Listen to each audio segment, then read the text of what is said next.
اللہ تبارک و تعالیٰ نے اس کی بخشش فرما دی. سبحان اللہ. اب اندازہ کیجیے، یعنی پڑھنا تو بعد کی بات ہے، وہ اچھے طریقے سے لکھا تھا تو اللہ تبارک و تعالیٰ نے لکھنے کی وجہ سے اس بندے کی بخشش فرما دی.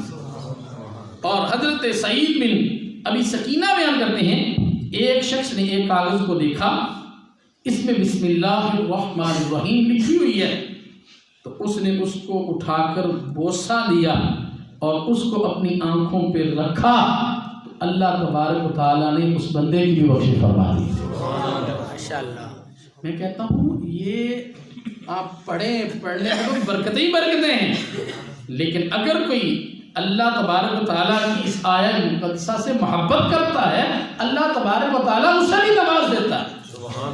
چاہے جائے کہ وہ اس کو پڑھے اور پھر جو ہے اس پہ عمل کرے. اور آپ نے بڑا نام سنا ہوگا بشر حافی رحمۃ اللہ تعالیٰ علیہ.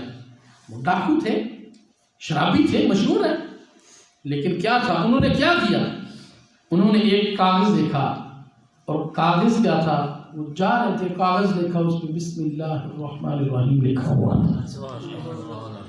کیا کاغذ کو اٹھایا اور اپنے آنکھوں پہ لگایا، خوشبو لگائی، اور لگا کر جو ہے اس کا ادب کیا.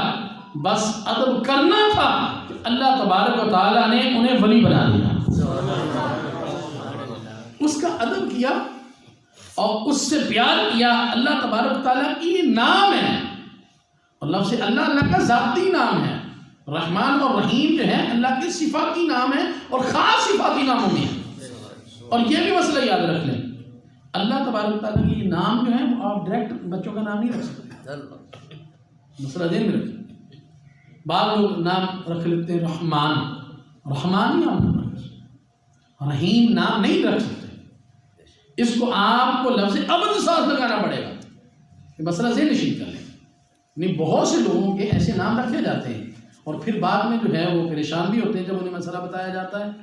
تو آپ اس کا نام، کہ اگر کسی بچے کا نام رکھنا ہے تو آپ رکھیں عبد الرحمن، عبد الرحیم، رحمان کا بندہ، رحیم کا بندہ. تو یہ ڈائریکٹ نام جو ہے اللہ کا خاص صفاتی نام ہے، اس لیے آپ ڈائریکٹ جو ہے یہ نام جو ہے وہ نہیں رکھ سکتے، بلکہ لفظ